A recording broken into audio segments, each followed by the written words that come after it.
Good evening, everybody. Welcome to the Cape Charles Town Council public hearing and regular meeting, February 17th, 2022.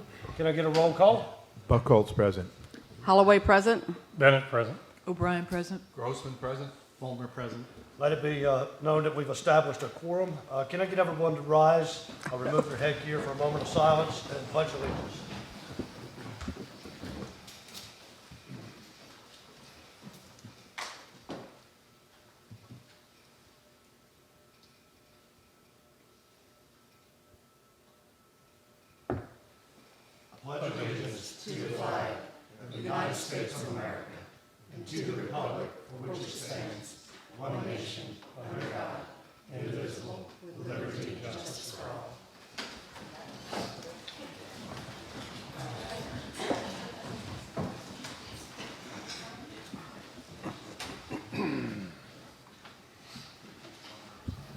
Okay, item 3, public hearing, 3A. I guess I should see. Conditional use permit application for Claudine Pierce, Peacock Cottage LLC, with consent from the property owner Steve and Kate Keeler at 630 Paswell Avenue. Tax maps 83A3-1, -436, and -437 in a residential 1 zoning district for an accessory dwelling unit pursuant to Cape Charles zoning ordinance section 4.2J.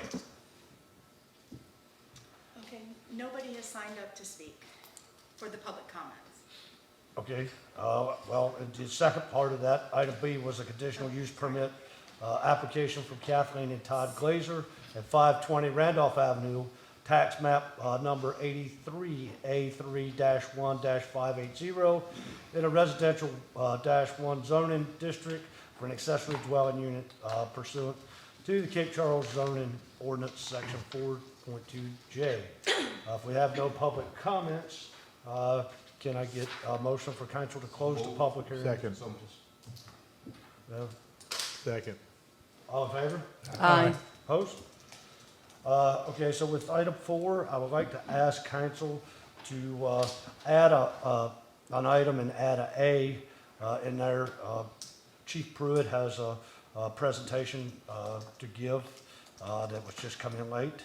So if we could add, if I get council to add Chief Pruitt's presentation for A, and drop fiscal year 2023 employee health insurance renewal presentation down to item B. Oh, okay. So moved. Second. All in favor? Aye. Opposed? Thank you. Chief?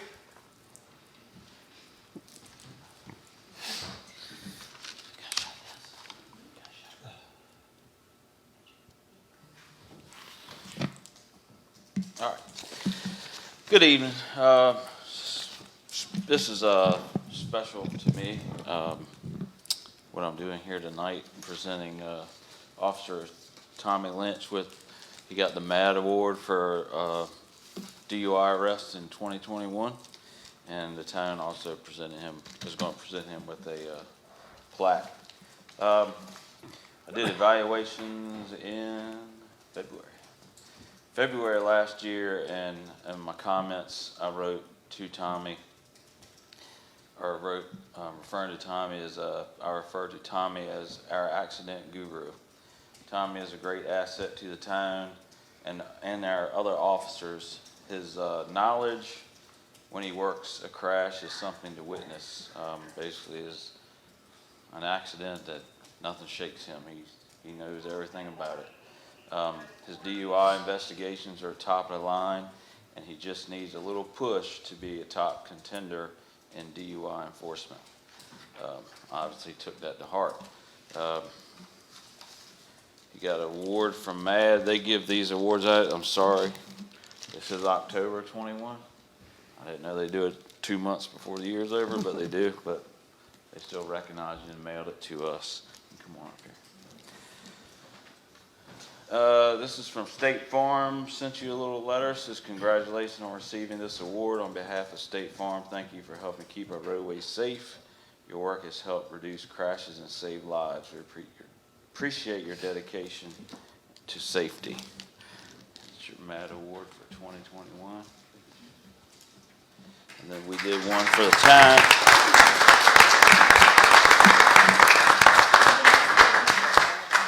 This one's better. Did one for the town. This says.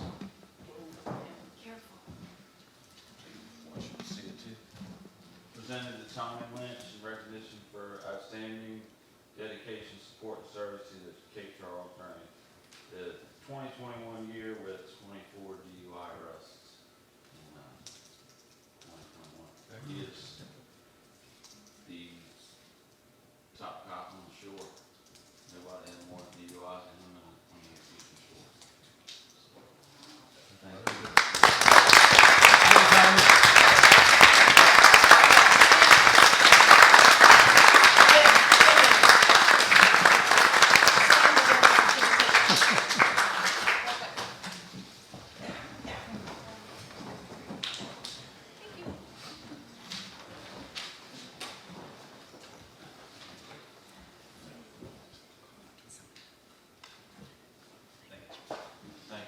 Thank you, Tommy. Thank you, Tommy. Thank you, Chief. Okay, item B, fiscal year 2023 employee health insurance renewal presentation. Ms. Ivan?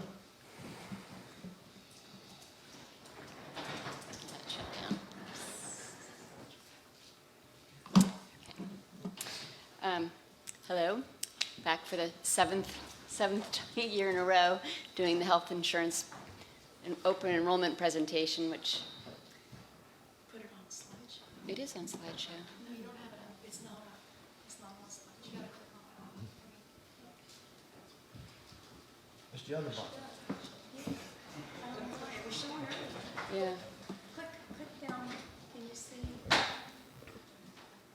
Close that out and then I think when, when you close the thing. Yeah. So, hit escape. You can just hit escape, okay, and then start the all right, slideshow all again. right, yeah. Sorry about that. Somewhat close to that. Yeah. Okay. So I did want to say, I promised to be brief. I know that everybody's had a long week, and so I'm going to just kind of go through the slides quickly, and then if you have any questions, we can address those at the end. So as you know, a couple weeks ago, I was prepared to present to you a whole new plan still with Anthem, but with the ACA traditional Anthem plan. And at the time, we didn't think that we were going to get a renewal from our current plan. And at the last minute, the Tuesday before I was going to be here with you all, we did get a renewal in, and it was far better than what we were going to present. So it made sense to delay this and go ahead and kind of do a redo. So this is definitely going to be more cost-effective for the town, and it's going to provide good benefits for our employees. So here we go. I'm having a little trouble with my mouse.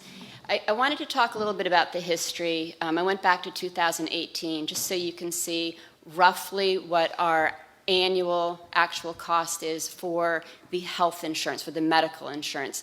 This slide doesn't show the, the dental and vision and all of that, but it does show what the health insurance with a subsidy generally costs.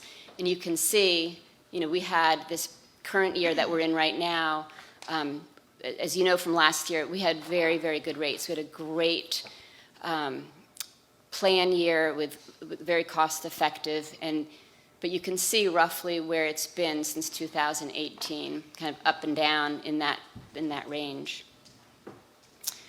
So for this year, with a renewal, with a subsidy, we're looking at $199, $183 for an annual cost for the health insurance. And if we go back to the other slide, you can see it falls kind of right in there. It's not exorbitantly high.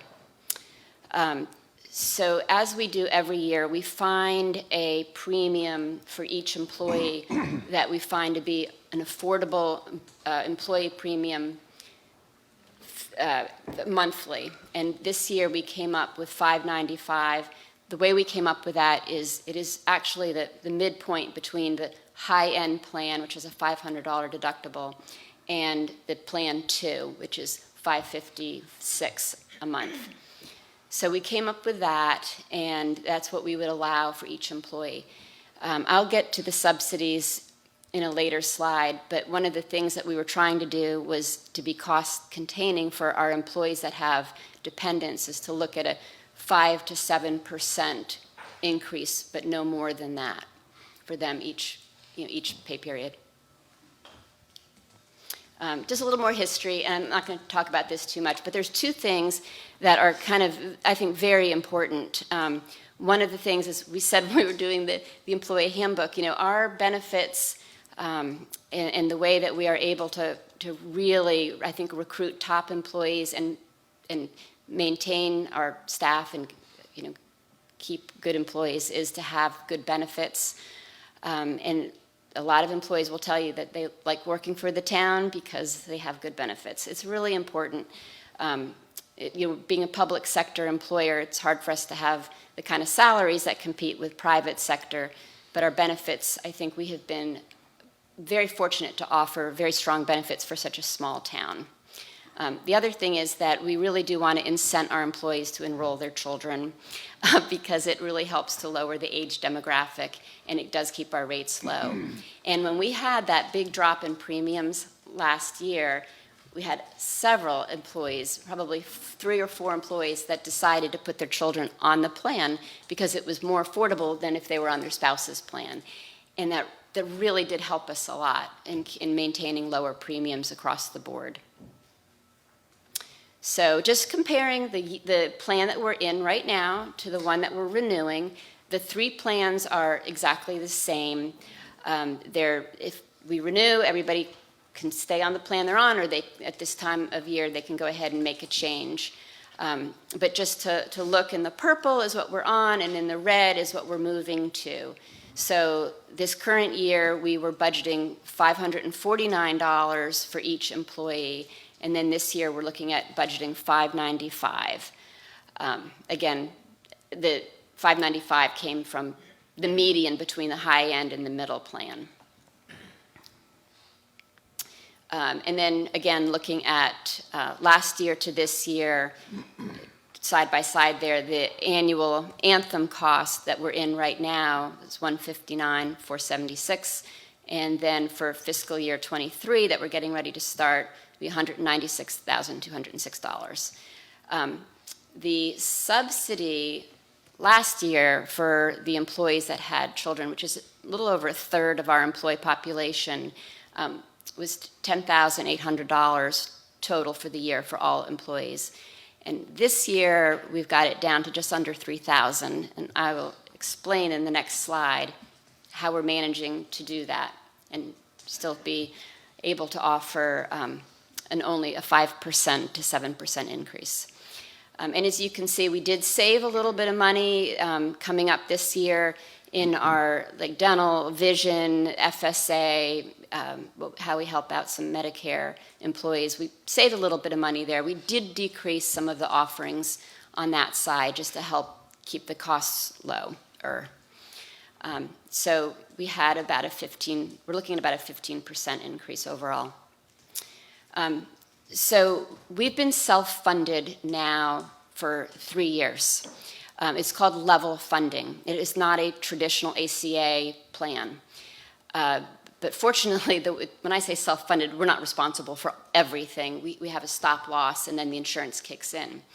And in 2020, that plan year, we ended that year having paid more premiums into the bucket or into the pot than we actually needed to.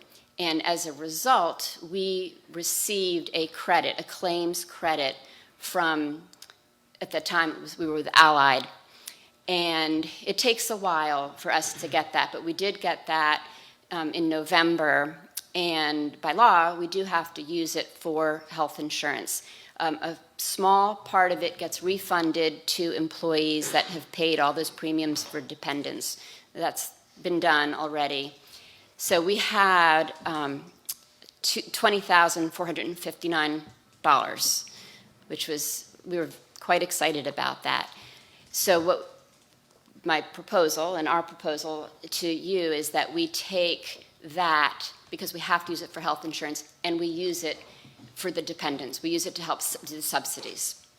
And again, we had to kind of work backwards this year by saying, okay, if we're looking at a 5% increase only for employee and children and family, and only a 7% increase for employee and spouse, then we came out with what the subsidies would be for each plan at each tier. And so this is what it would look like. You can see the $500 deductibles are gold plan. The $2,500 deductible is the middle plan, and then we have a $4,000 deductible. We offer that plan because for a lot of our employees, it is by far the most affordable plan. So it is a good option.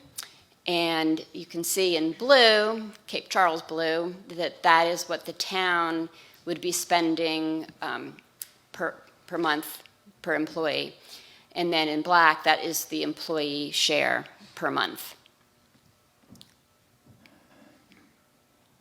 And I do have this if anybody wants a copy of the spreadsheet, because it's kind of hard to see, really hard to see on the screen. And it is in the packet, but I did bring copies with me. I do this every year. This is like a big breakdown of the Anthem medical, the dental, what we pay for dental, for dependents, for those employees that waive, the subsidies there for the dependent costs. So you can see in the gray area, last year we spent $10,800, and this year, because of that credit, we're only going to have to spend $2,900. And then vision, and then FSAs. So we are going to continue to offer employees what we're proposing to offer is employees that are choosing to have that middle plan, is that we would fund an FSA for them, which is merely the difference between the $595 and the premium for that plan, which is $556. We just take that and put it into an FSA for them. There are employees who would prefer to have a little bit of money in an FSA to use for out-of-pocket costs than to have a high-end plan. It just depends on what your personal needs are on your health insurance, or if you know that you have something coming up. So some other changes, we do not pay Medicare premiums. We can't do that, but we've always given employees who have enrolled in Medicare just a little bump in their salary every year to help them offset those costs. And one of the things that we've done in the past for all employees who waive the health insurance is we do fund $500 into an FSA. And we do that for employees who waive insurance because maybe they have a spouse who has a plan, or they could be on TRICARE, and it's something that we can do. We can't actually go past $500 a year, otherwise we'd have to match it. It gets complicated. We've been doing that for anybody on Medicare or anybody who waives. We've decided this year to eliminate the $500 for the employees that are on the Medicare, because we're already increasing their salary and they are getting a vision plan covered 100%. So we felt that everybody's going to have a kind of shoulder a little bit of the increased costs. So we're trying to make it equitable. So everybody's having a little bit where they're having to take a hit a little bit this year, but it's not exorbitant. But the non-Medicare enrolled employees who do waive the plan would continue to get that. It's very typical in organizations when employees waive to give them a little FSA or use something else to help them out. So in summary, we've tweaked a few things, tried to decrease some of those ancillary benefits just to help offset the increases in the Anthem premiums. Again, we feel very strongly, we've done this in the past, that we want to always offer at least one, if not two plans that the town covers 100%. And that's what we're going to do. There's the Plan 2 and the Plan 3 that are covered 100% by the town. Now, that plan, that is the $500 deductible, which is definitely, the rich plan, it's $500 deductible. You don't see that very often. I was excited to be able to renew because that is a very rich plan. We are going to have a small payroll deduction for that. It's going to be $18.53 per pay period, which is still, it's pre-tax, it's still excellent. And for employees who feel that $500 deductible is where they really need to be, everybody has their own personal story, and it might be more cost-effective for them to do that. But the great thing here is that we're giving everybody options, and even as expensive as it is to have your children or your family or a spouse on the plan, by using that claim credit, we're able to maintain, kind of mitigate the increases to 5% or 7%. So there'll be a little bit of an increase, but it's not going to be like, whoa, what am I going to do now? I think it's going to be very palpable. And then these are most of the employees sometimes. That is my day. And Tammy, I'm so glad that you could be here tonight because I knew you were very upset that you were going to miss it last time. So now I would be glad to answer any questions. Anybody have any questions? I don't have a question. Do you want to know what a I just deductible is, Sandy? No, that I know, but I do want to say thank you and how lucky we are to have you, because I know I was really amazed last year, the first time I heard your presentation, when costs went down, and now to see that basically they're still lower than they were in the previous 3 years. I don't know other organizations that are having that experience, so thank you. And the time you put into it and care, we're lucky. Our employees are lucky to have you as well. Thank you. Thank you. I appreciate your support. You've always been very supportive of this, and I know that on behalf of our employees, it's really nice that we can maintain this, so thank you. Thank Thank you.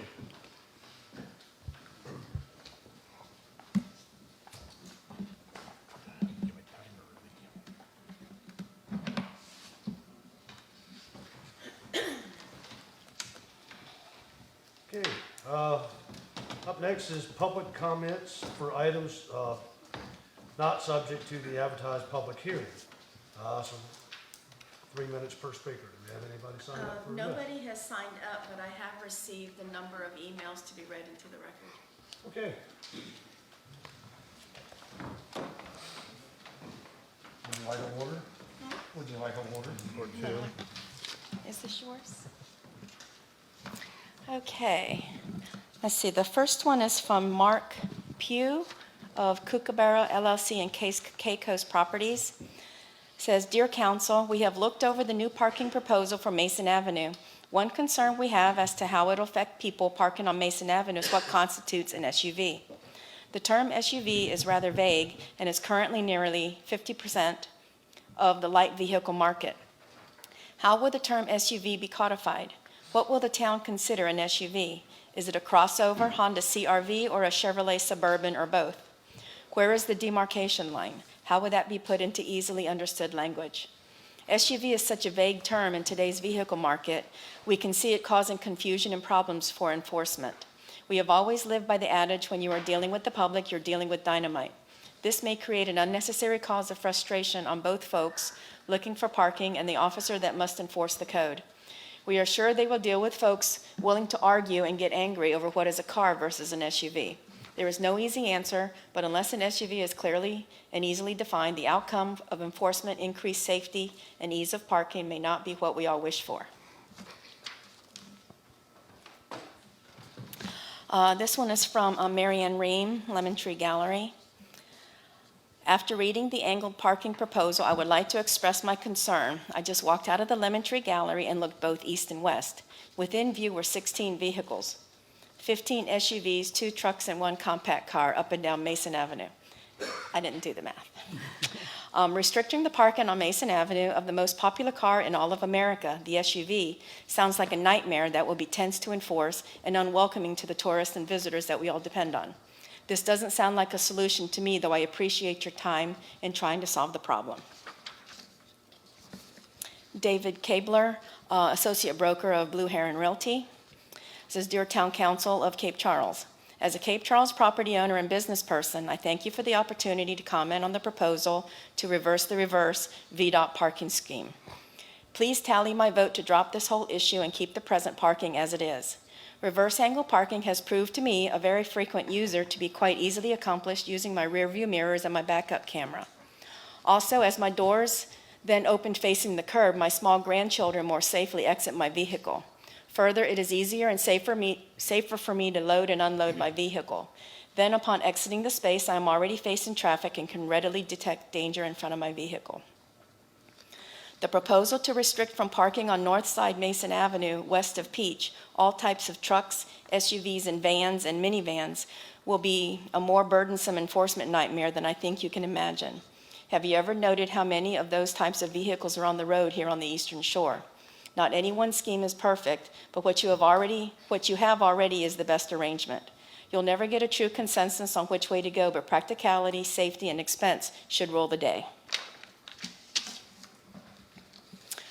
Stevie and Nisi Garner of Sunset Boulevard. Please do not limit minivans, vans, or pickup trucks on Mason Avenue. Many elderly drive minivans, especially handicap, and need close parking access to restaurants and shopping. If there is a true problem with the current parking, best alternative could be one way, but the other way back out would have to be parallel street all the way down Marina Village, Washington Avenue, and not through residential streets. Thank you for all your hard work, caring for our wonderful community. From Bonnie Moore, owner of 206 Madison Avenue and 208 Madison Avenue. I have never held issue with the reverse angle parking on Mason Avenue. Yes, it's different than most towns, but it truly is not so annoying that I have ever considered complaining about it. Reading the fine print on the decision put forth for this evening's meeting, I ask that you please vote against the measure and maintain the reverse angle parking. I think it would be cumbersome for guests to Cape Charles to understand whether they are allowed to park on Mason Avenue and alternately for parking. If they give up trying to find a spot, this will hurt businesses. It also seems like an administrative burden to attempt enforcement of only passenger cars. I worry that changing the parking situation would exacerbate parking and traffic issues on Randolph, Pine, Strawberry, Peach, etc. From Nancy Proto. The proposals I have heard so far sound like they will create more problems for our residents, visitors, police officers, and possibly shops, restaurants, and other businesses. I am in favor of leaving the parking the way it is and improving the current parking areas to the degree possible, namely the area behind the stores on the south side of Mason. Okay, from George Proto. I will be unable to attend the town hall meeting tonight, and so am providing input via this email. I applaud the fact that the town is seeking input from its citizens. There will be no perfect solution to this, but at least with such input, it will likely be the best possible one. I have several comments. Years ago, there was a town parking plan. This including putting parking at various places, including the current parking behind the shops on Mason. I don't know whether or not this has been updated recently. I suggest that any decisions on parking on Mason be made in the context of a parking plan that is current. This might include a number of changes to ease parking on Mason. For example, parallel parking spots might be marked to allow parking of 2 or 3 golf carts on Mason Avenue. This currently happens already on Strawberry Street and seems to be working out. It might also include upgrades to the parking behind the shops on Mason to make it more attractive and user-friendly. With regard to the possibility of making Mason Avenue one-way, this was explored when I was mayor and rejected because of concerns raised by the fire department and Chief Pruitt relative to firefighting. I think this is a bad idea. In any case, I urge council to invite input from Chief Pruitt and the fire department on any traffic changes. Finally, I believe that the current back-end parking arrangement is the best we can come up with one suggested change. I think the length of vehicles allowed to park there should be limited using a line over which the vehicles may not extend. This would make back-end parking easier and effectively give a little extra room for vehicles traveling on Mason. Thank you for your kind attention and best luck in resolving this.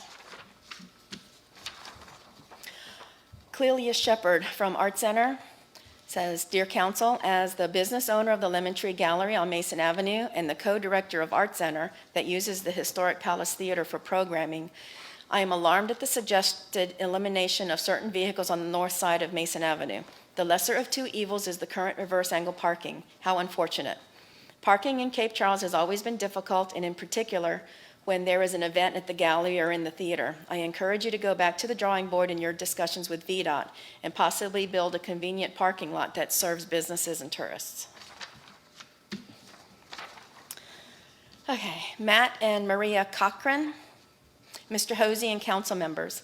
My wife and I are writing to voice our opposition to the current proposal to switch to in-front parking on Mason Avenue and shift the parking burden to nearby residential streets. My wife and I own a home on Paswell, but our concerns lie with our many friends and fellow neighbors on the proposed streets that would be impacted by the change. Has a study been done or has any data been reviewed to see what proportion of vehicles parked are trucks, SUVs, and minivans in the high season? It is evident that these make up a large percentage of vehicle traffic in town, especially during the high season when families flock to town. Our children play in the yards and walk on the sidewalks. The impacted streets are already very busy during the high season with vehicles parking to use the beach or Mason or speeding through to get to Bay. Adding additional volume to the residential streets brings forth increased risk to families and other neighbors on those streets. You mentioned the many minor fender benders, but why is it okay to shift traffic risks to the residential streets where the impacts could be much greater? Living in a metropolitan area, we understand the challenges associated with parking in a busy environment. We also understand the challenge you all have to accommodate the varying opinions of residents. We respectfully ask that you reject this proposal and evaluate alternative measures to increase the overall safety of the town. Chris Stahl from 209 Paswell. John and council members, I am writing to voice my extreme opposition to the current proposal to achieve front-end parking on Mason Avenue by shifting the parking burden to residential streets. How can the town decide what types of motor vehicles a person can drive, park, and shop in the town's one and only commercial area? Why are large vehicles any different than these super long stretch golf carts? How can the residential streets accommodate all of these vehicles, Peach, Strawberry, Pine, Harbor, and Randolph, which can already be challenging for residents and guests to find parking in front of or even near their homes during the high season? It is grossly unfair to shift the burden of providing commercial area parking into residential streets. Meredith Lusk of Moonrise Jewelry. Good evening, Town Council, Mayor Dyes, and Cape Charles Town staff. My name is Meredith Lusk, and I am the owner of Moonrise Jewelry located at 325 Mason Avenue. I am writing to you today to urge you to vote against changing the current angled parking on Mason Avenue with the design waiver requests that have recently been suggested by Vdot. Several years ago, I was in favor of reversing the reverse parking, but now fear that we are in danger of making our town parking problems worse if we restrict parking for SUVs, trucks, and minivans on the north side of Mason Avenue. At lunchtime today, I counted 24 vehicles and one golf cart parked on the north side of Mason Avenue that would be impacted by this decision. Of those, 22 were SUVs and trucks that would have been required to park elsewhere under this new proposal. The entire section north side of Mason Avenue parking would have been vacant except for 3 spots that would have been filled by the 2 sedans and 1 golf cart parked there today. This seems counterproductive to the intention of the original request made to Vdot, which was to facilitate parking and vehicular access to businesses in the commercial district.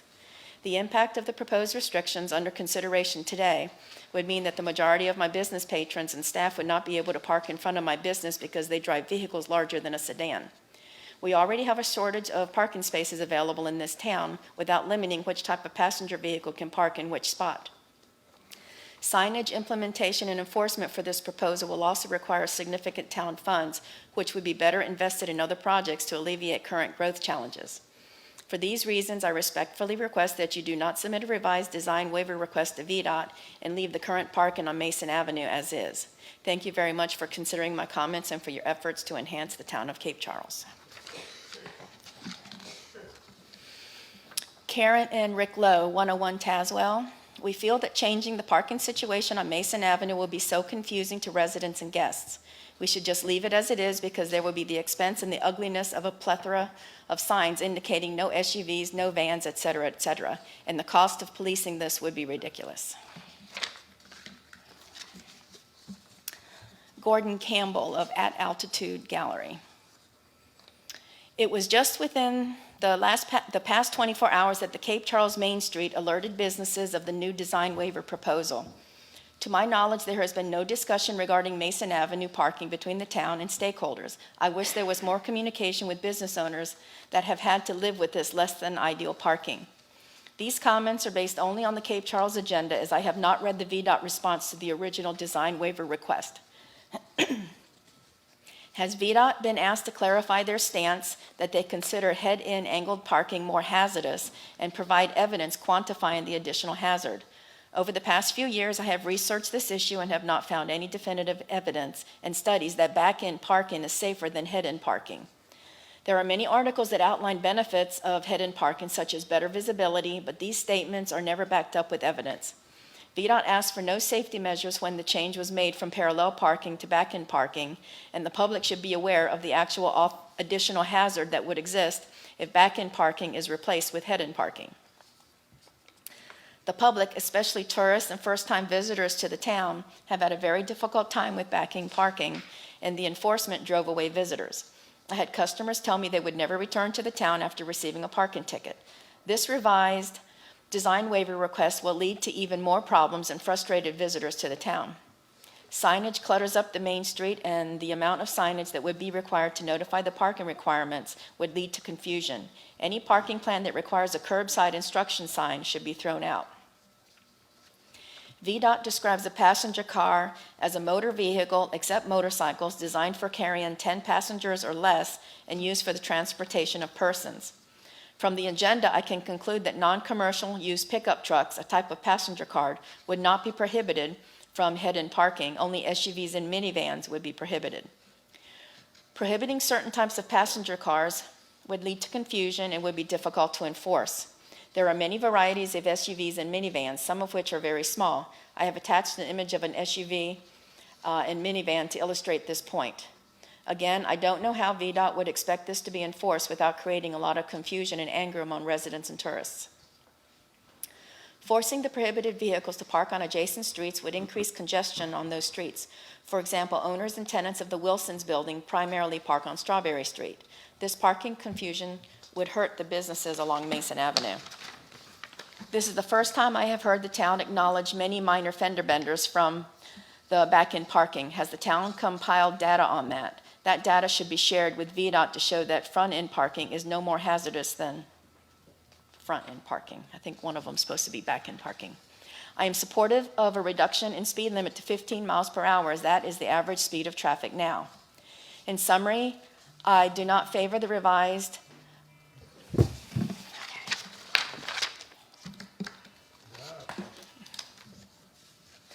Okay, these last two are basically the same language verbatim. One is from Cynthia Emrich and from owner of 420 Randolph Avenue, and the other is from Maureen Manning, also homeowners on Randolph Avenue. Said, we're writing to voice our opposition to the current proposal to achieve front-end parking on Mason Avenue by shifting the parking burden to nearby residential streets. If you walk along Mason Avenue during the high season, it's clear that the majority of vehicles are either pickup trucks, SUVs, or minivans. The streets you've earmarked to accommodate all of these vehicles, Peach, Strawberry, Pine, Harbor, and Randolph, can already be challenging for residents and guests to find parking in front of or even near their homes during the high season.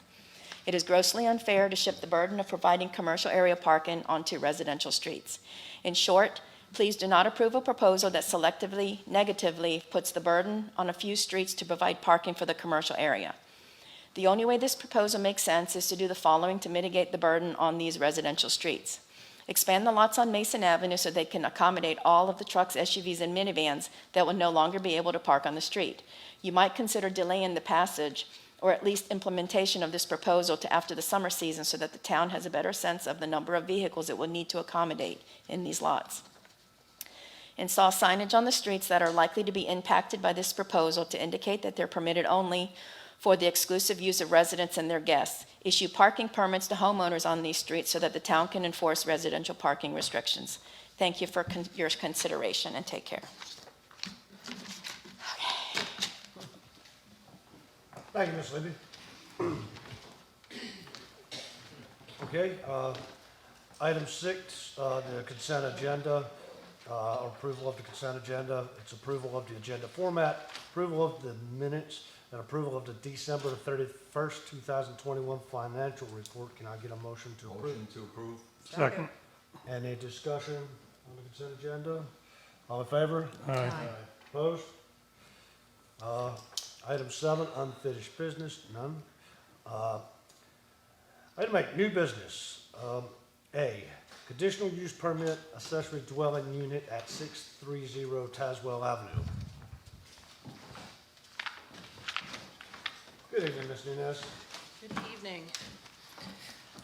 We have received a conditional use permit application from Steve and Kate Keeler at 630 Tazewell Avenue to convert their second floor of an existing 638 square foot accessory structure as an accessory dwelling, with the first floor to be utilized as a garage. The proposed conversion of the second floor to an accessory dwelling unit does require a conditional use permit. Both public hearings have now been held by the Planning Commission and now you this evening for Town Council. At the Planning Commission public hearing on December 7th, we did get a full report of the staff presentation that was dated November 30th, which is in your packet. In addition, the applicants did attend and offer testimony. They also provided a revised letter of intent dated December 6, 2021. And it was to clarify and restate their understanding of the ordinance requirements concerning the length of stay and acceptance of said requirements and their intent to adhere to said requirements. There were no further public comments offered, and the Planning Commission closed their public hearing. A motion was made by Commissioner Grossman and seconded by Commissioner McCoy to recommend approval of the conditional use permit to the Town Council with the following motion.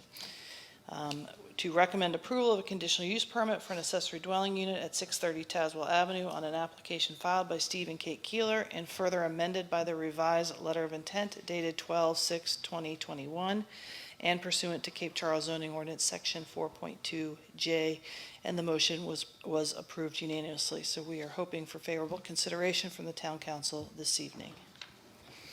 All right, can I get a motion for 630 Tazewell Avenue? I'll make a motion that we approve the conditional use permit for 630 Paswell Avenue for accessory dwelling units, since it's pursuant to the Cape Charles zoning ordinance section 4.2J.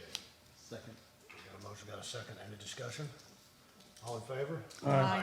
Opposed? All right, item B, conditional use permit accessory dwelling unit at 520 Randolph Avenue. Okay, so again, we've received a conditional use permit application from Kathleen and Todd Glazer at 520 Randolph Avenue to renovate and convert a portion of an existing 38 by 20 foot accessory structure for an accessory dwelling unit. Specifically, within that, the ADU will comprise approximately 520 square feet of that structure, with the remaining square footage to be used as storage. As I've noted before, this does require a conditional use permit. We did want to note that the applicant also owns the adjacent property at 530 Randolph Avenue, which is the recipient of a conditional use permit issued by Town Council on July 18th of 2016 to operate a bed and breakfast and a swimming pool. One of the required elements contained in the Cape Charles zoning ordinance for section 3.2C3A for a bed and breakfast states that the owner must reside on the premises of the bed and breakfast. Ms. Glazer has now provided a written statement via an email that she is relinquishing the conditional use permit for the bed and breakfast at 530 Randolph Avenue, dated February 2nd, 2022. Since her intent is actually to reside in the accessory dwelling if that is approved this evening. So we have done a zoning review of all of that, and we have provided that information for your review. A public hearing was held by the Planning Commission on February 1, 2022. The applicant was not in attendance. Staff did present the staff report dated January 25th, which is also included in your packet this evening. The applicant has signed the ADU checklist affidavit acknowledging all the ordinance requirements for ADUs, including the 30-day consecutive day length of stay. No public comments were offered, and the Planning Commission closed the public hearing to public comment and then fully discussed the application. There was some discussion amongst the Commission regarding the staff report and the point regarding the statement from the applicant that she would be utilizing the accessory dwelling unit as her residence until the renovation work is completed on the main house. Then she would be moving into the main house, but the statement did not include any further statement about the use of the accessory dwelling unit. The Commissioners were satisfied that the accessory dwelling unit affidavit checklist being signed covers the applicant's understanding of the requirements and will comply with all of those requirements. With that, a motion was made by Commissioner Grossman and seconded by Commissioner Buda to recommend approval with the following motion. For a conditional use permit for an accessory dwelling unit at 520 Randolph on an application filed by Kathy and Todd Glazer pursuant to Cape Charles zoning ordinance section 4.2J with the following conditions. 1, to apply and obtain Historic District Review Board approval for all exterior improvements in accordance with the Historic District overlay and guidance documents. 2, applicant obtains all required permits and approvals from the Building and Planning Department and further finds that the CUP standards in section 4.3 are satisfied and that the issuance of the CUP is in general accordance with the current comprehensive plan. And 3, occupancy of the accessory structure as a dwelling by the applicant at 520 Randolph as a bed and breakfast has now been relinquished. Actually, that condition has now already been met by the applicant. They will be turning in the conditional use permit for the bed and breakfast.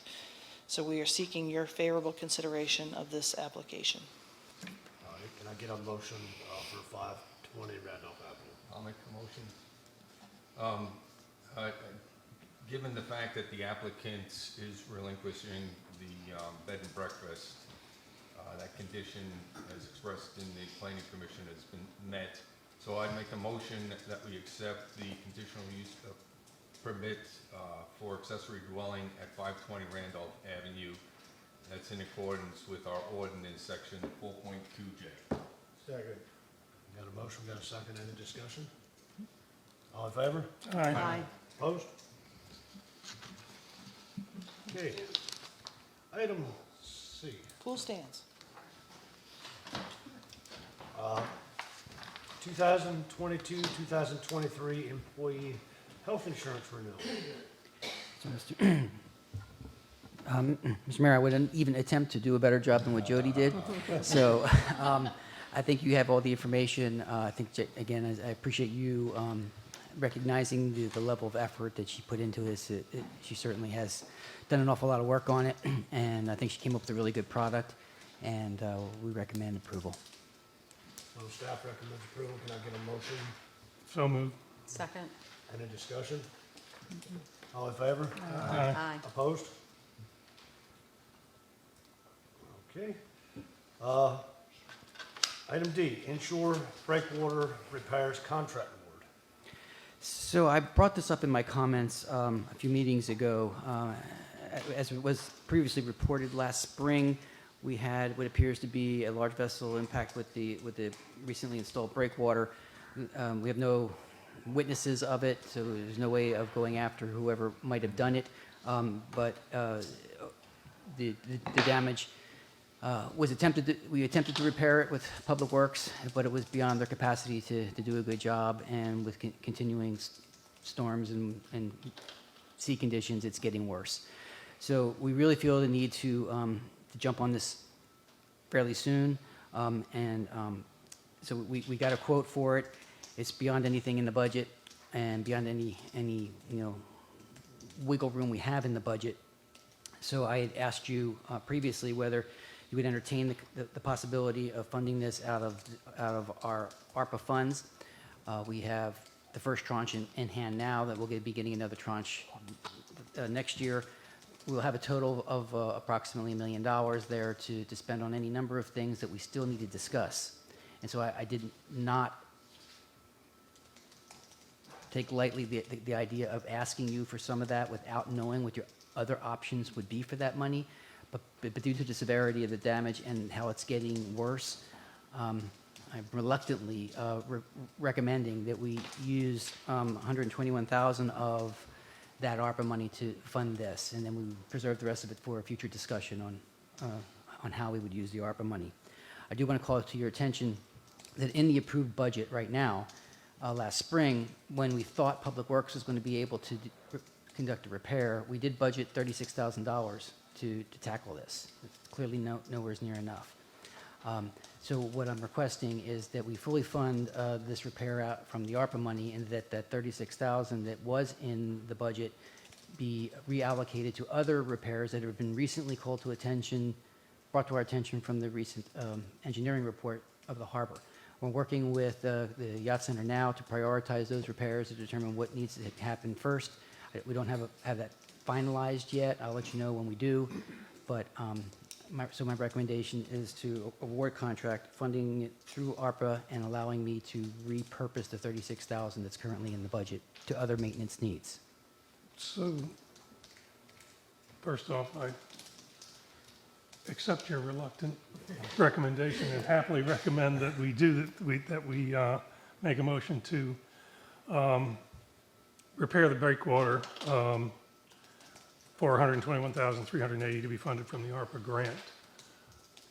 I'm not sure, can we add the 36,000, reallocation of the 36,000 now, or do we need to do that at a later time? So It's not part of this report. No, it's not, and it's my understanding that it is within my authority to reappropriate that. I just need to let you know. Okay, good. So I'm not going to make it part of the No, motion. it doesn't need to be So part of the motion. my motion stands to Second. add. Okay, so I'll We chime got in you, bud. because I think it is up to us. We have agreed to this capital improvement plan. It has 36 with the specific knowledge that it was going to these particular repairs.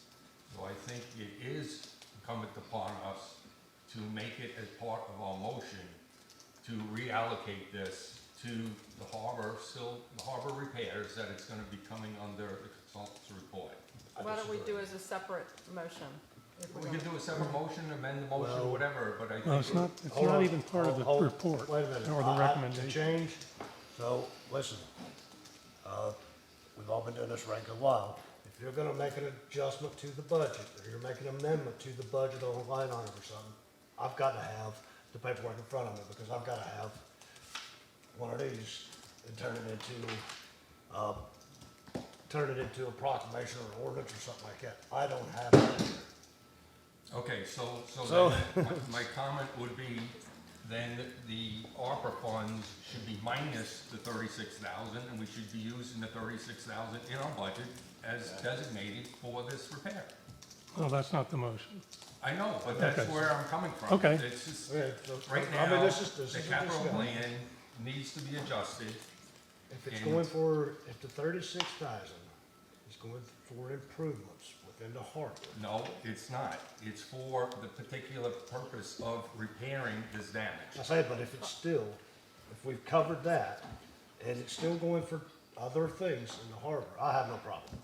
Paul, would you I have be, no problem waving it to John.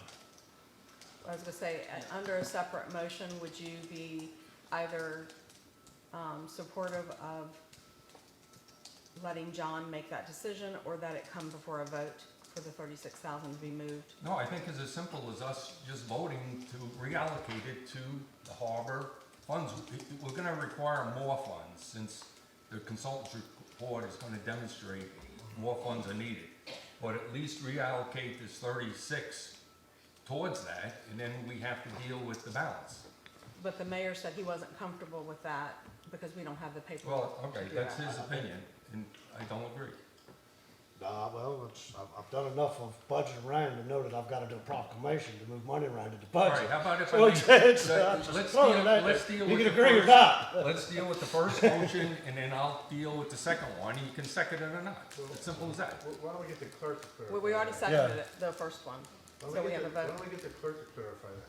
So if we are amending the budget line item in any way, No. we don't need a proclamation. No, only time you have to do an ordinance is if it's going to be a change of 1% of the entire budget or more. And in that case, we have to have a public hearing as well and advertise the changes, which we just went through that process a little while ago. I don't think the 36,000 is more than 1%. Right? I stand to be corrected. I still don't agree. Okay, so we have, And if there's a tie, you'll be able to voice your vote. so call for the question. So Wait a anyway, minute, wait a the minute. motion, we have a motion on the floor to approve the breakwater repairs and use the $121,380 of the ARPA grant to fund it. That is the motion. That's the motion's been seconded. All in favor of that motion? Aye. All opposed? Okay, so ayes have it. All right? All right, so can I make a motion? Sure. I'd like to make a motion There's that no our agenda item for that. current budget of $36,000 that was for this structural piling repair be reallocated to other repair activities that the consultant report will be bringing to us within the harbor.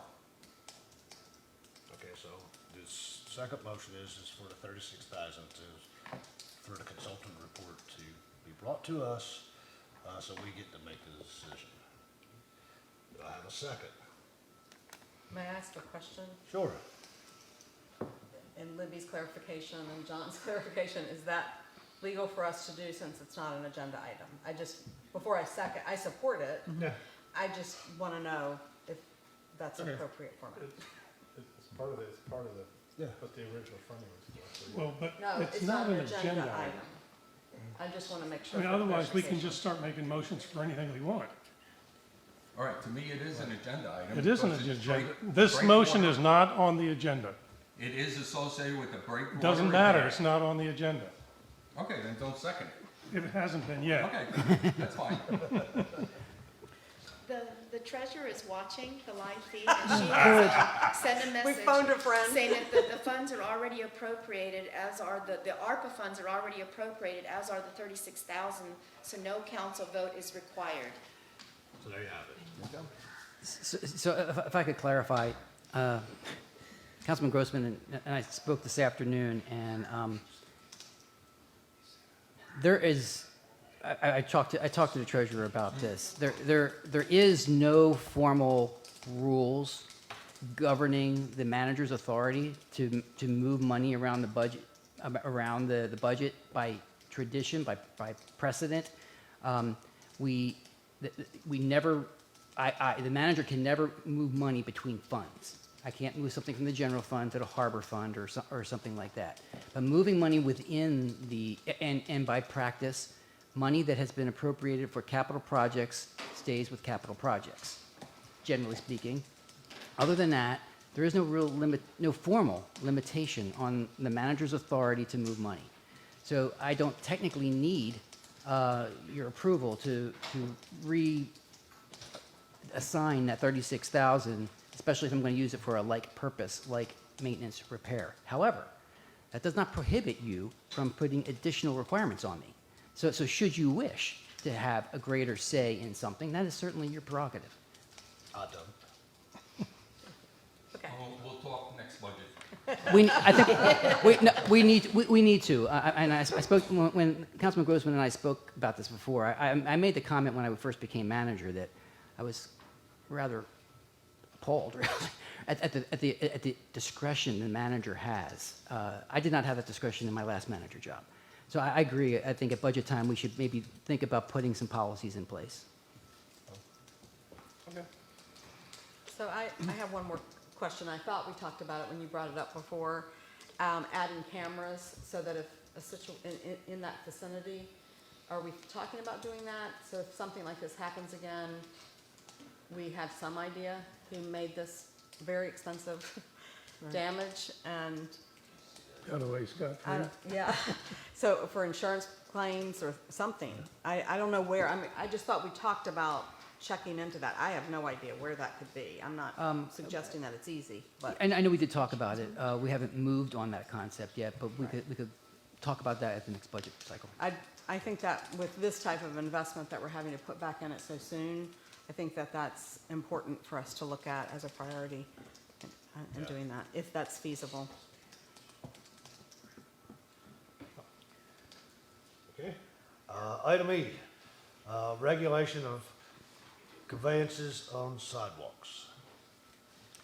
So about a year ago, we discovered that we were not in compliance with Virginia code with regarding regulating these wheeled conveyances on sidewalks. So we took effort to get our code in shape. That was step one. So, but we never took step two, which was then defining the actual areas where we wanted it done. So apologize for not following up on that. Bob's done a great job of taking the second step. That this will now close the loop and define where you will prohibit these conveyances.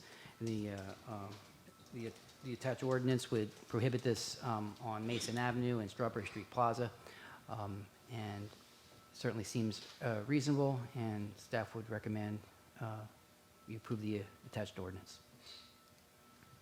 Can I get a motion? I'll make a motion that we adopt ordinance 2022-0217. Second. Okay,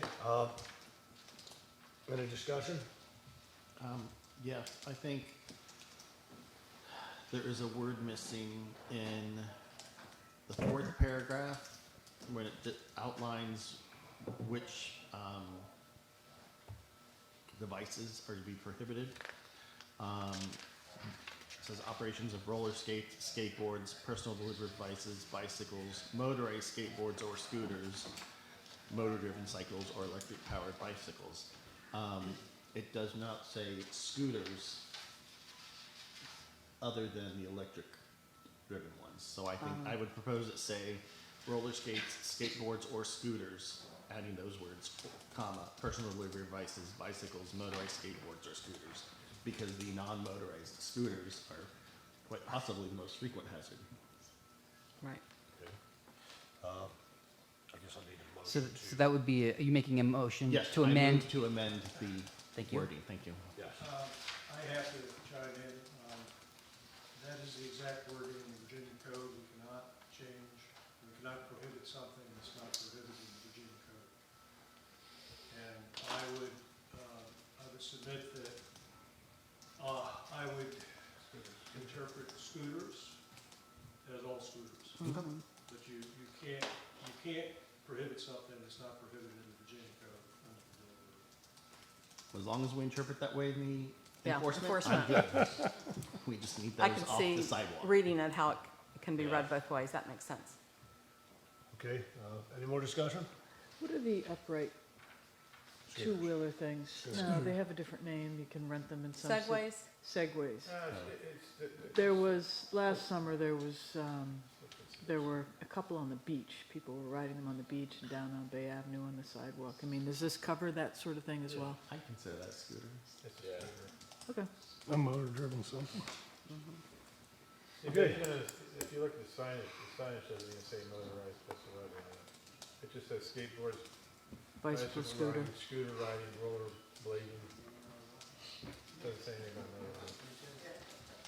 Well, for a punctuation person, yes, but as long as it's enforced that way, because the wording is not correct for that, but if it's what's in code and this is how we're gonna enforce it, then it's fine.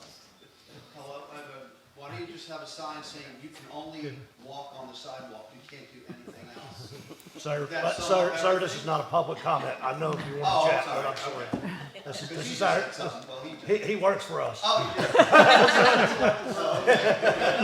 He did the work. But in answer, you can't do it because it's not allowed by law. That makes sense. Not everybody can walk. All right, there's no more discussion. I move for adoption of ordinance 2022-0217, prohibiting the operation of certain conveyances on designated sidewalks, as noticed in foregoing reading of the ordinance. Can I get a roll call vote? Buckles, yes. Holloway, yes. Bennett, yes. O'Brien, yes. Grossman, yes. Fulmer, yes. Letting you know it's unanimous. All right, and now the one everybody's been waiting for. Well, Mayor, before we get there, may I interrupt? Yes. So my position on this matter is fairly well known. However, I just want to also make it known that the contract is being administered by Clark Nexum, which is the firm that I work for. It is, however, in a separate business sector, and we have no professional interaction. So I just want to make that clear and ask the council if you'd like me to recuse myself. Council like for. Oh, on this next item? Yes. No. Okay, thank you. Yep, thank you. Okay, item F, approval of Vdot proposal for angled parking on Mason Avenue.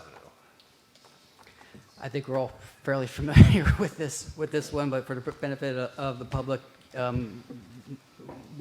I've been tasked with trying to get the reverse angle parking reversed so that it is head-in parking. It's something that has been ongoing for long before I got here.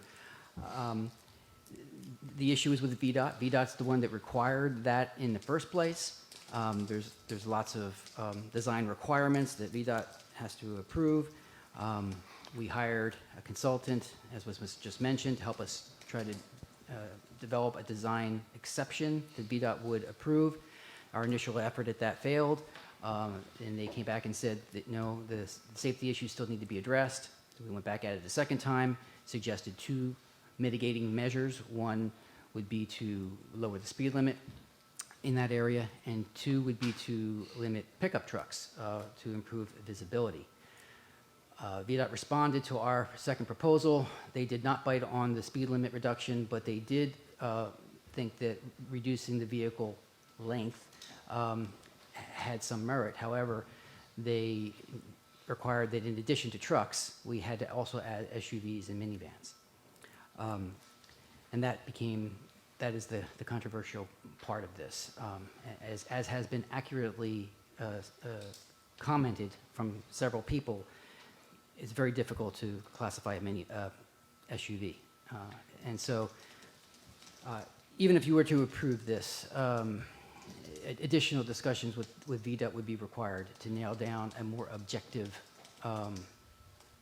definition, something that could be applied and everyone could understand. So it's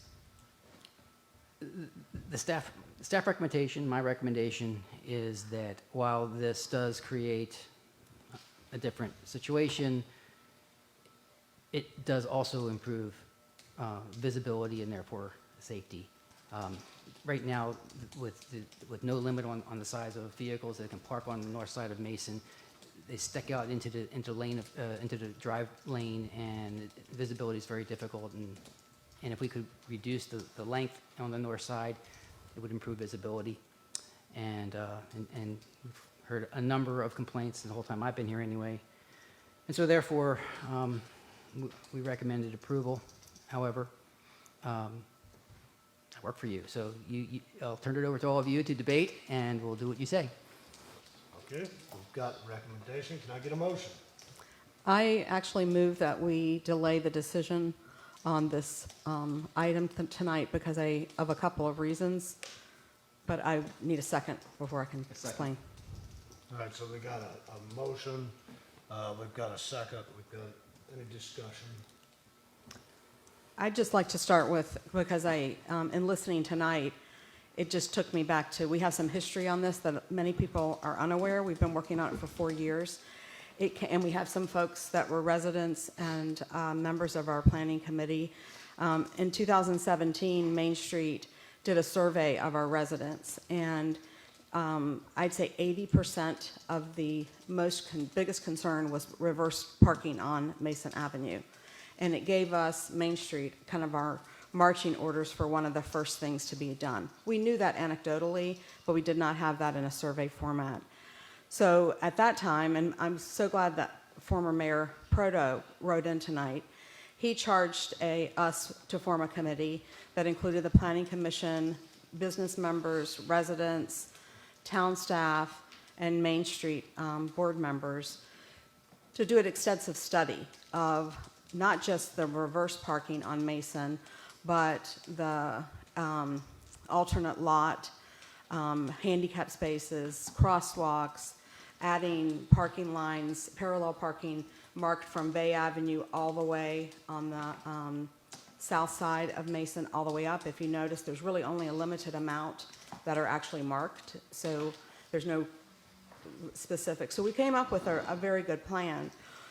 One of the best parts of that is that we had a community meeting. The first time ever, we had over 100 people in here to participate in that meeting. And everyone was very engaged and concerned, and unanimously, I shouldn't say, there was probably 1 or 2 people there that did not support the change of the parking plan, mainly for some of the things that have been said tonight. You know, whether we can individually back in isn't the issue. We have guests here that are here for 1 day or 5 days, and they're not used to it. And the reaction was dangerous. There were accidents. Mr. Campbell referenced how many of those were. I think we do have some evidence of that we should pull together. That's the main reason I say we have not had enough time. I feel like we owe it to our community to give everyone the possibility to discuss this again and have that conversation. The outcome is probably not going to be good, folks. I'm the cheerleader behind this, but I know wins win, you know. But the reality is, I don't think everybody's had the chance to really know the facts, and you can tell that by what was read tonight. People think that we came up with this crazy no SUV, what's an SUV? We don't know what an SUV is, a truck thing. We didn't.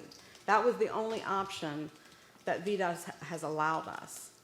And I think that the public deserves an opportunity in a town hall style meeting, community input, to learn that information. Hey, Tammy, what year was that study done? 2017. Okay.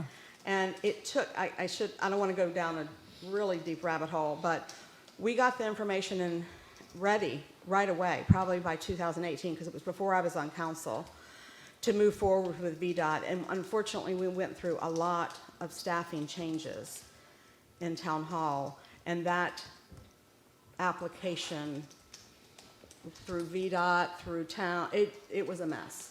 And thank goodness to our mayor, who was acting mayor, he got the ball rolling, and our new town manager to try to get the ball moving again. And it's been a delayed time. I just don't feel everybody who responded tonight actually has the information, and you can tell that. They don't have accurate information. They think we randomly came up with some harebrained idea and we recommended this to Vdot. Well, that's definitely not the case. And I think we need to look in a bigger picture about those other things that we looked at in that group, which were those marked parallel spots up and down Mason. You know, I just don't think we can do it in a vacuum. So that's why I kind of want to put the brakes on this. I apologize to John because he has worked so hard on getting this through. It's clearly not going to happen this season. Let's take the time that it deserves. Hell, we waited this long to go forward. We may come out with the same outcome and that it doesn't change. I think the police force has handled it wonderfully since we've kind of put it on hold. And I don't want to put them in a position of what declares an SUV. VDOT certainly should provide us with that information. So that's my rant. Sorry, thank you. No, I just want to back up the request for us to table this for a month because we really have not had the chance to get broad-based input, and I think we owe it to our constituents because, as she's explained, we had a lot of input, and it was near unanimous at the time, and it's something people continue to ask about. To me personally, it makes no difference because my customers are going to be unhappy with either option, and so I'm going to hear complaints. But given the amount of time and energy that has gone into it, we need to do it right. I spent literally my entire day going around talking to people about this, and most people did not actually have the correct understanding. The people writing in actually had a better understanding than most of the people I spoke with.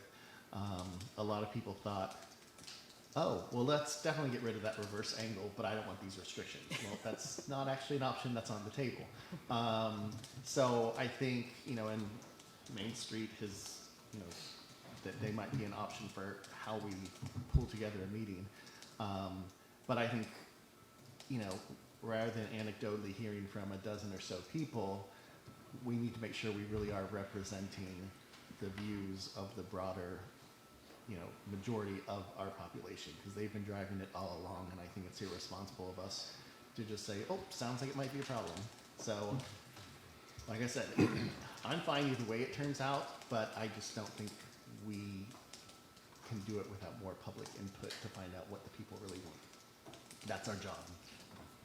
So I'd just like to say, coming into this item with this information, I was going to say that in my mind, the price VDOT wants to extract is too great to continue with this. We spent ungodly amount of hours working on this, doing studies, doing surveys, staff time, our time. It's just been ridiculous. And no offense intended, but I don't care whether you've never been here. If you have a driver's license, you ought to be able to back your car up. And if you can't, shame on you. So I said that just so you would be able to say that. no, Just that's so not, you know, I was like. I didn't interrupt you. Let me go. So, I find it that we have just overwhelmed ourselves trying to do this. And I'm not opposed to putting it out there again and going through it all again and seeing what people want. But it's not what people want, it's what Vdot will support. And unless they're willing to back off on this, to restrict more than 50% of the vehicles driving the streets from parking on that side of the street just doesn't make sense to me. You think it's problematic now. That'll really be problematic when trying to enforce it would be ridiculous. So I am not and have never been in favor of reversing the reverse. However, I'm happy to, I'm not going to vote for this tonight, but I'm happy to let it go some more. I'm just tired of wasting staff time and taxpayer money on it. I'm there with you. I was for front-end parking, and now with the barriers that we have in front of us, I'm through with it. We've spent enough money and time, and that's it. We can always come back, study it again at any given time, and start over again. But I've had it with this subject. You don't think it's worth finding out what SUV means? No. No. It's not going to change anything. No, even if you have a definition, I'm gonna have to hold the definition on a sign so people understand, We're getting ready to put signs up for all of these other wheeled vehicles, then we have to put another raft of signs up for. Let's be clear. Yes. Either way, we have to put signs up. Can If we maintain the current system, the signs for rear angle parking have to go back up, and we have to start Have they been taken ticketing down? again. Yes. Yes, they've been gone for 2 years, and they have not been ticketing on that. So just so we're clear, any solution requires signage, the adequate signage. And either solution is going to require tickets. I just cannot fathom why we've gotten this far into it, and anyone would oppose actually finding out what the public wants. Well, there's We've also been a driving it all difference. along. I think we need to look at the changes that have occurred since 2017. We're in 2022 now, excuse me, as well as understanding what people want. I have a great problem putting the burden on an already overtaxed police department to expect them to be able to enforce something that is blurry at best. Yeah. We already have ordinances for golf carts. They're unable to police that as well. So just moving the problem off of Mason doesn't solve anything. We've got a parking problem that has been talked about since well before I was here, that still is a problem today. But the town has changed dramatically. So, okay, the sign's got to go up, the sign's got to come down. There's far too many signs on Mason Avenue as it is now, so choose one. You can trip over them, you can read them, whatever. But we have to do something to deal with the change that has happened in this town. There's far more people here, and nobody's coming in a sedan. They're coming with their boats, they're still on the street, the RVs are still on the streets, right? So we have to deal with these issues because people aren't stopping.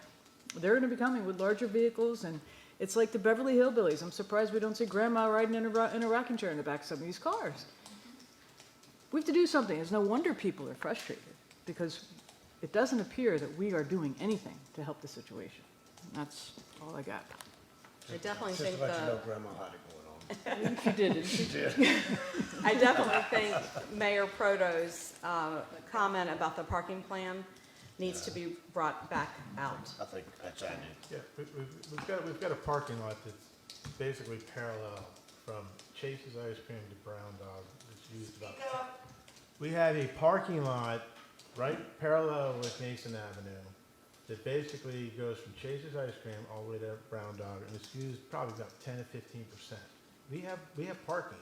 We just have to come up with a better way of getting people in there. Maybe a bigger sign. Well, put a sign on the right side of the road and have the entrance flipped around. There's all sorts of stuff we can do to get a plan for this. Right now it's backwards. And that's why no one uses it, because you have to go all the way through town to get to it and then go back down. It makes no sense to me. And that's part of that parking plan. And those spaces, that parallel spaces on the south side, helps a lot with where people can park, because it gets them in the area. As cars spread out, not enough cars can get in. We also need to understand number of accidents that have happened on Randolph Avenue Well, as we- opposed to we Mason, which can I get- would argue are probably greater on Randolph. Yeah. We can get that from Chief Pruitt. Now, let me, I was gonna finish, I'm pretty much, Sorry. I'm agreeing with both Steve and Paul. The problem is, what the population wants and what VDOT's gonna require is the problem. We can go back and hear what they want, they're gonna wanna do it again. The problem is VDOT's restricting us from doing it.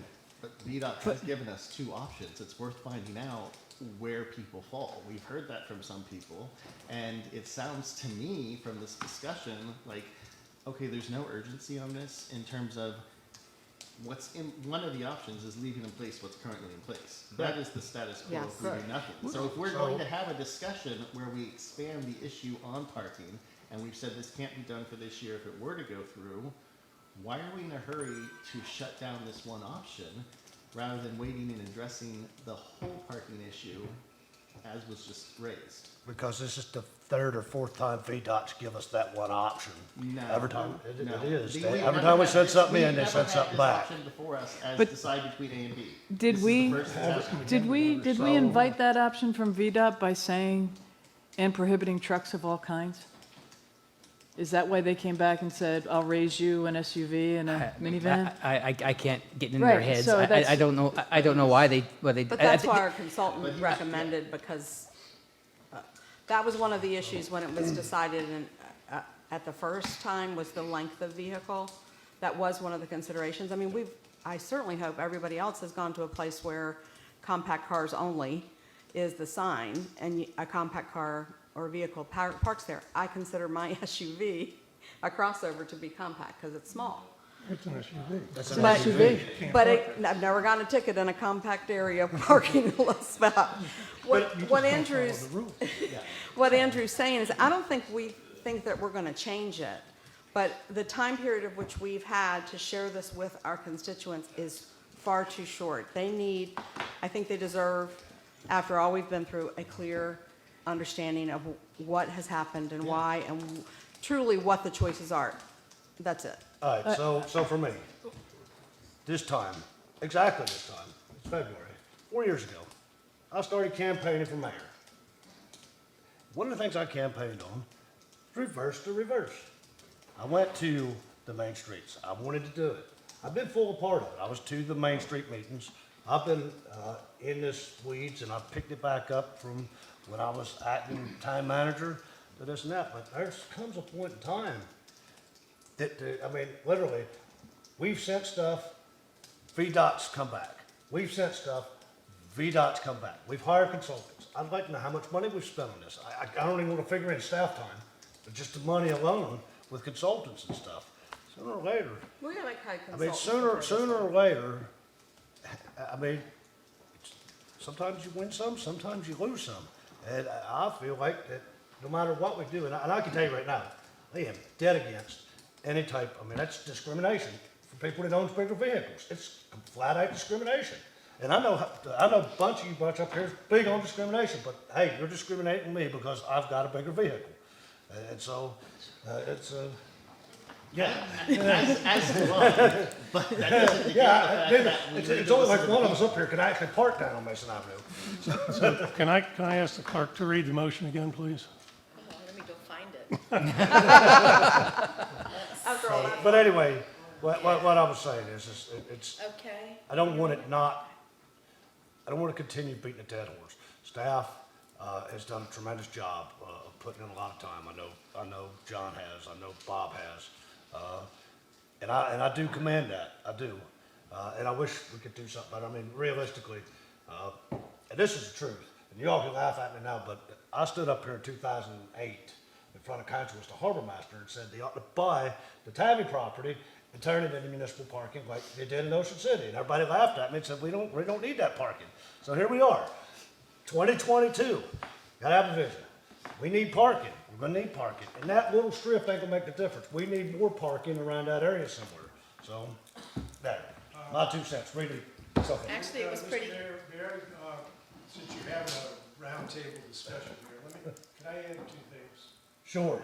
to think about?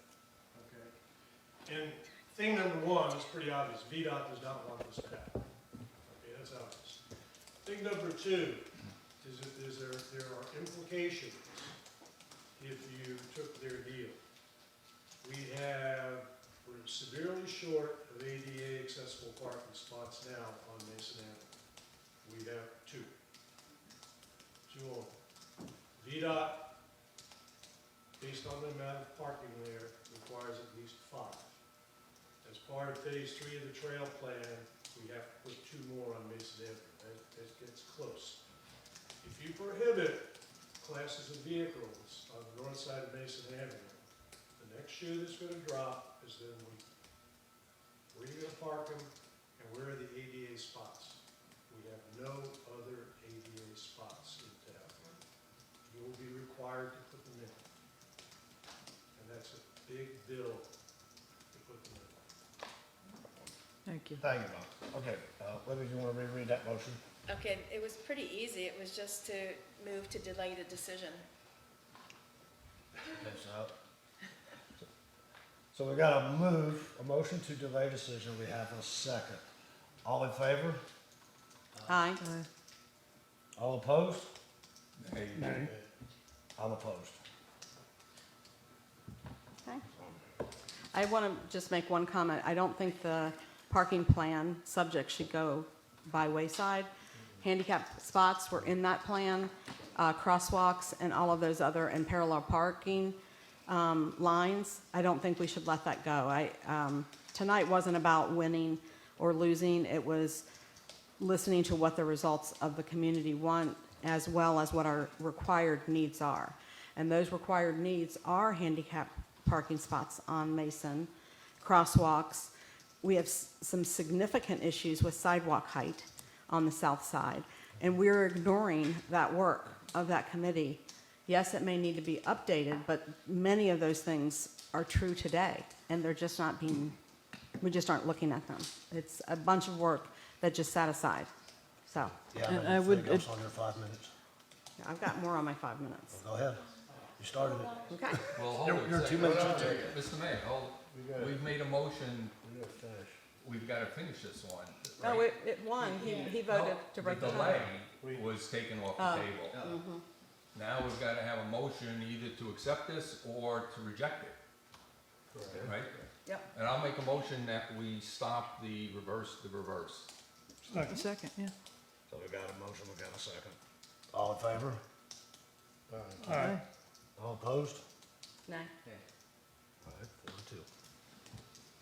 All right, Okay, town excuse manager's me. comments. I'm sorry, I did not get the votes for the previous one to delay. I know it was split and but I could not hear Ellen, and I did not hear Andy's.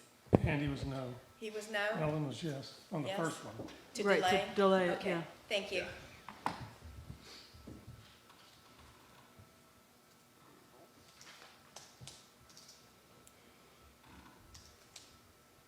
My turn? Mr. Hosey?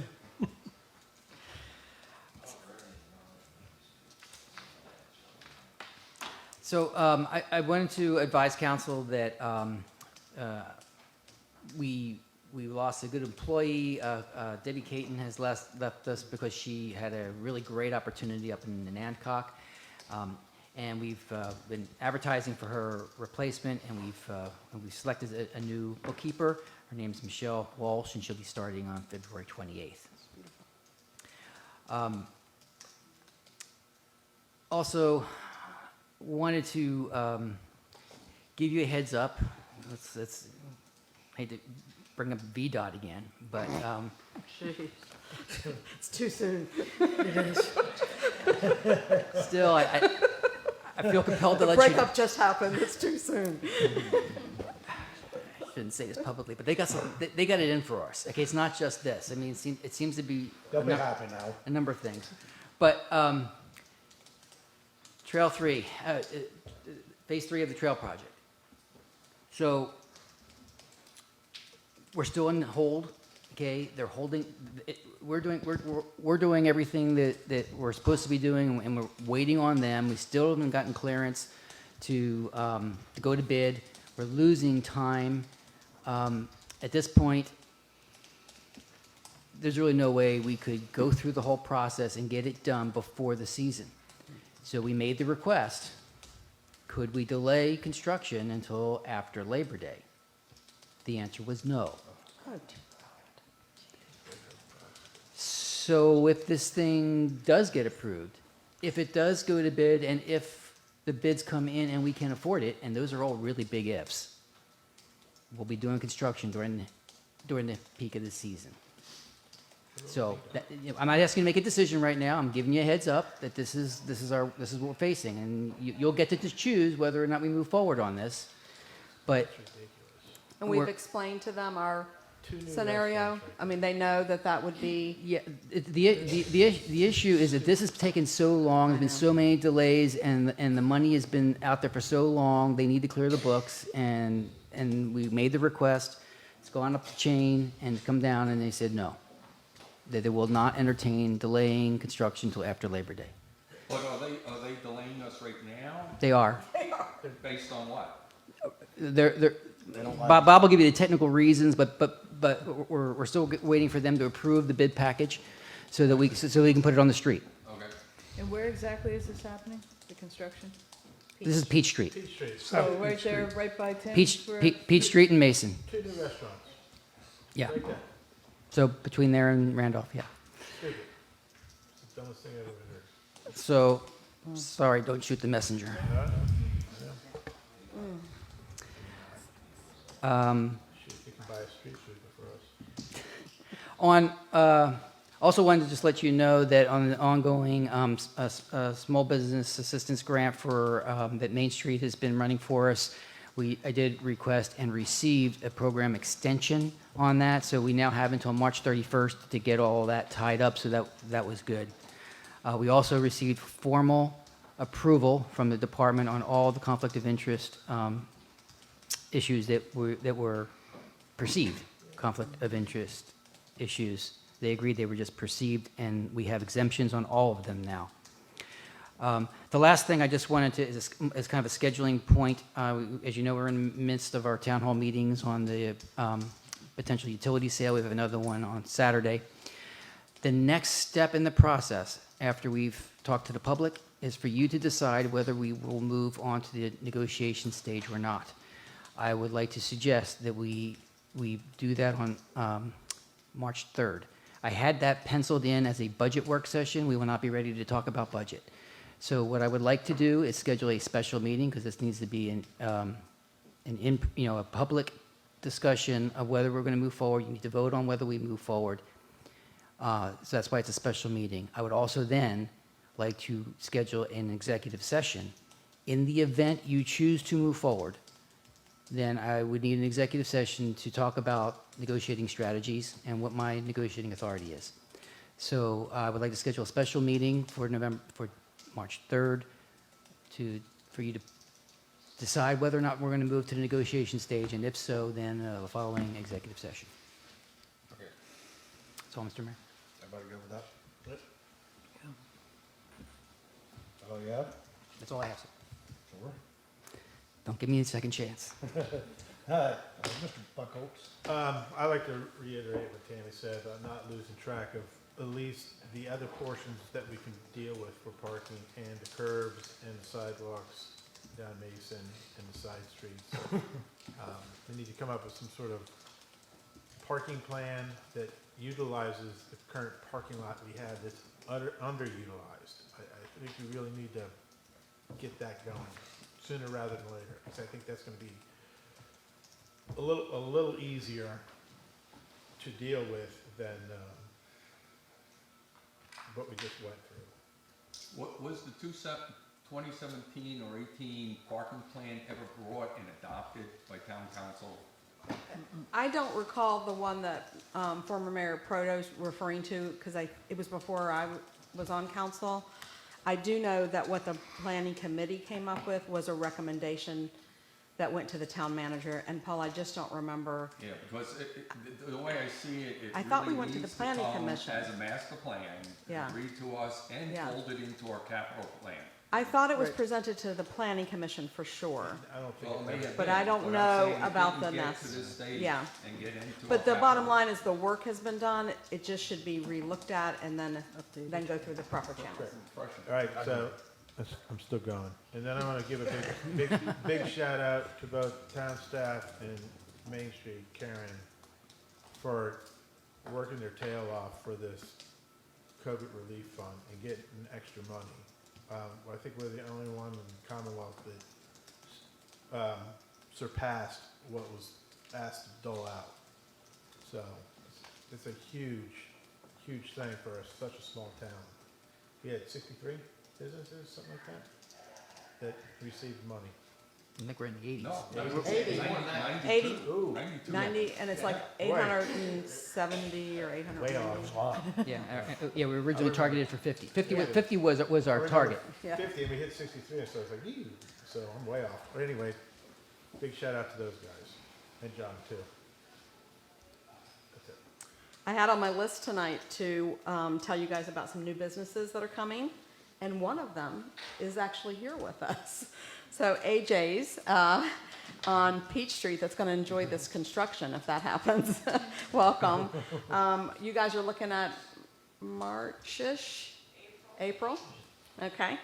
And then Sand and Sun. So, did I get that wrong? Sand and Sun? See, Sand and salt.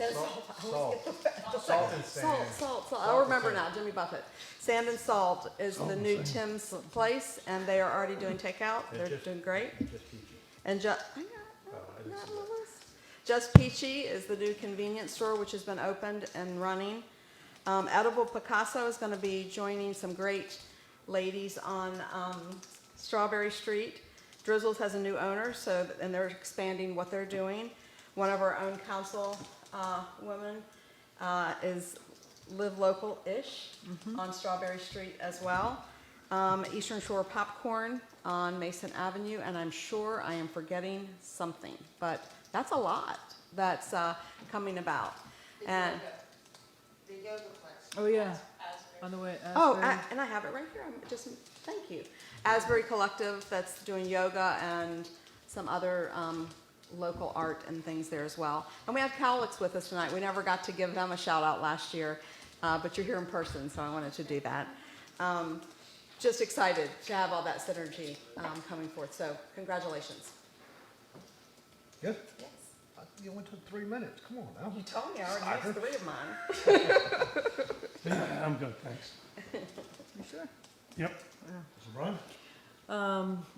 I just wanted to agree that I think we need to revisit the parking plan and assure that we communicate effectively to the community when these things are on our agenda, because a lot of people felt blindsided that this was coming up.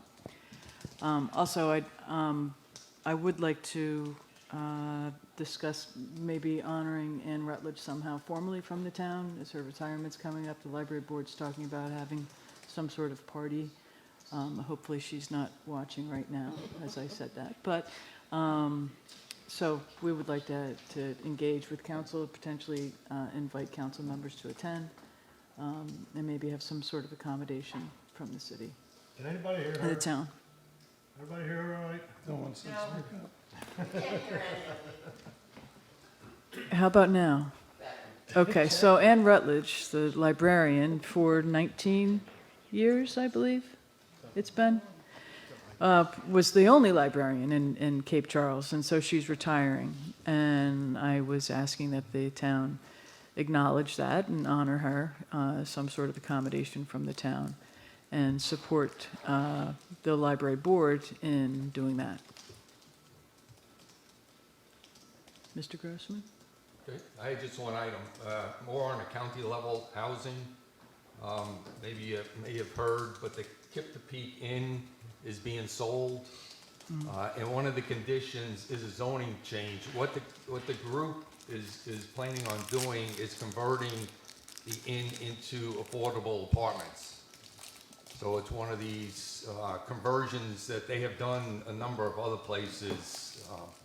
And planning commission at the county level is going to be meeting on March 1st in order to discuss the changes of some of the zoning language in order to allow apartments in buildings. It's a kind of a subtle change, but they need that to occur in order for them to really close in on the sale. And a benefit for us, we've been screaming for additional rentals for seasonal employees or what have you. But that would be a real plus for this area. And I just wanted to make people aware, March 1st, if you have an opinion, show up at the Planning Commission in Eastville. Paul, I know it's your 5 minutes, but did you say that it has been sold? No, it's conditional. So they're Conditional on the approval of on this the zoning approval of change? zoning. That's great, because I'd heard long ago that somebody wanted to do that, so. Yes, it's been toyed with, yes. And Paul, one other question on that. The format, is it set up like our format, like you sign up for, I've not been to one Yeah, I of those. was so- asking about that with Charlie Kolakowski this morning. Apparently, the group will present, because what I don't want to do is just have this as a land use change. Right. And everybody sitting there going, well, why is a Main Street organization coming talking workforce? Right.